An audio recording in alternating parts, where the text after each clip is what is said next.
ನಮಸ್ತೆ. ನಾನಿವತ್ತು ಎಲ್ಲಿ ಬಂದಿದ್ದೀನಿ ಅಂದರೆ ವರಾಯಮ್ಮನವರ ದೇವಸ್ಥಾನಕ್ಕೆ ಬಂದಿದ್ದೀನಿ. ಮನೆಯಲ್ಲೆಲ್ಲ ಪೂಜೆ ಎಲ್ಲ ಮುಗಿಸಿ ಇವತ್ತು ಶುಕ್ರವಾರ ನಾನು ಸಂಕಲ್ಪ ಮಾಡ್ಕೊಂಡಿದ್ದೆ ಅಮ್ಮನ ಹತ್ರ 9 ವಾರ ನಾನು ತೆಂಗಿನಕಾಯಿ ದೀಪನ ಹಚ್ತೀನಿ ಅಂತ ಅಮ್ಮನ ಹತ್ರ ಸಂಕಲ್ಪ ಮಾಡ್ಕೊಂಡಿದ್ದೆ. ಹಾಗಾಗಿ ಇವತ್ತು ನಂದು 4ನೇ ವಾರ. ಬೆಳಗ್ಗೆನೇ ಬಂದು ದೀಪನ ಹಚ್ಬಿಟ್ಟು ಹೋಗ್ತಿದ್ದೆ. ಇವತ್ತು ಕಾರಣಾಂತರದಿಂದ ಬೆಳಗ್ಗೆನೇ ಬರೋಕ್ಕಾಗಿಲ್ಲ. ತೆಂಗಿನಕಾಯಿ ದೀಪನ ಹಚ್ಚೋದು ಯಾವ್ಯಾವ ಸಂಕಲ್ಪ ಮಾಡಿಕೊಂಡು ಹಚ್ಬೋದು ಅನ್ನೋದ್ರ ಬಗ್ಗೆ ಹೇಳ್ತೀನಿ. ನೀವೇನಾದರೂ ಮನೆ ತೊಗೋಬೇಕು ಅಂದ್ಕೊಂಡಿದ್ದೀರಾ, ಅದಕ್ಕೆ ನೀವು ಅಮ್ಮನ ಹತ್ರ ಸಂಕಲ್ಪ ಮಾಡಿ 9 ವಾರ ದೀಪ ಹಚ್ಚಬೇಕಾಗುತ್ತೆ.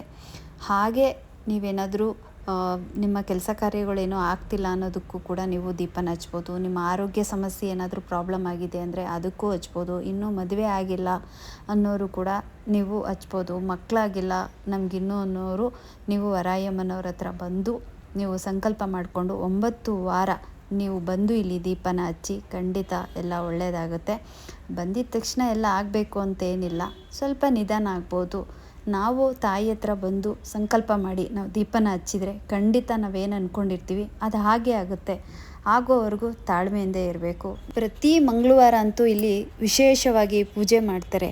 ಯಾರಿಗೆಲ್ಲ ತುಂಬ ಆರೋಗ್ಯ ಸಮಸ್ಯೆ ಇರುತ್ತೆ, ಮತ್ತು ನಿಮ್ಗೇನಾದ್ರೂ ಶತ್ರು ಬಾಧೆ ಇದೆಯಾ, ನಿಮ್ಗೇನಾದರೂ ಯಾರಾದರೂ ಮಾಟ ಮಂತ್ರಗಳನ್ನ ಮಾಡಿಸಿದಾರಾ, ನಿಮ್ಗೇನೇ ತೊಂದರೆ ಆಗಿರಲಿ ಇಲ್ಲಿ ಬಂದು ಪೂಜೆ ಕೊಡಿ, ಖಂಡಿತ ನಿಮ್ಮ ಸಮಸ್ಯೆ ಏನೇ ಇದ್ದರೂ ಬಗೆಹರಿಯುತ್ತೆ.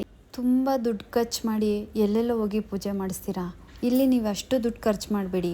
ನಿಮ್ಮ ಕೈಲಾದಷ್ಟು ಒಂದೇ ಒಂದು ಪ್ಯಾಕೆಟ್ ಹಾಲು ತಂದು ಕೊಟ್ಟರು ಸಾಕು, ಎಳ್ನೀರು ತಂದು ಕೊಟ್ಟರು ಸಾಕು, ಇಲ್ಲ ಅರ್ಶಿಣದ ಪುಡಿ ಪ್ಯಾಕೆಟ್ ತಂದು ಕೊಟ್ಟರು ಸಾಕು. ಏನೂ ಇಲ್ಲ ನಮ್ಮ ಕೈಲಿ ಆಗಿಲ್ಲ ಏನು ಕೊಡೋಕ್ಕೂ ಅಂದರೂ ನೀವು ತುಂಬ ಕಷ್ಟದಲ್ಲಿದ್ದೀರಾ, ಪೂಜೆ ಕೊಡೋಕ್ಕಾಗ್ತಿಲ್ವಾ, ಬನ್ನಿ ಅವರೇ ಅರ್ಶಿಣನ ಕೊಟ್ಟು ನಿಮ್ಮ ಕುಟುಂಬದವರ ಹೆಸರಲ್ಲಿ ಸಂಕಲ್ಪ ಮಾಡಿ ಪೂಜೆನ ಮಾಡಿಕೊಡ್ತಾರೆ. ಎಲ್ರಿಗೂ ಒಳ್ಳೆಯದಾಗಲಿ.